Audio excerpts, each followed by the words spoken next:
আজকে আপনাদের সাথে একটা গুরুত্বপূর্ণ বিষয় নিয়ে আলোচনা করতে চলে আসলাম। এখন বর্তমানে হচ্ছে যে সবচেয়ে বেশি যে জিনিসটা নিয়ে আলোচনা হচ্ছে সেটা হচ্ছে কনটেন্ট মনিটাইজেশন।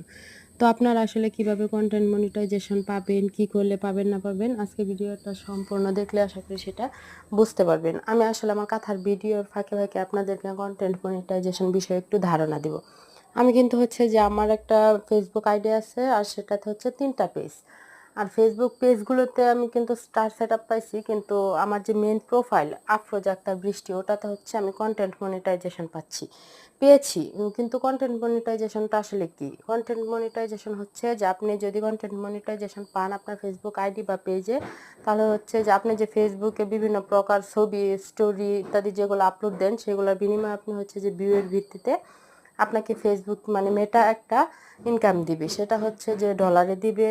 বিভিন্ন যত বেশি ভিউ হবে বা রিচ হবে সেই অনুযায়ী হচ্ছে যে আপনাকে একটা ইনকাম কি মেটা কিন্তু দিবে।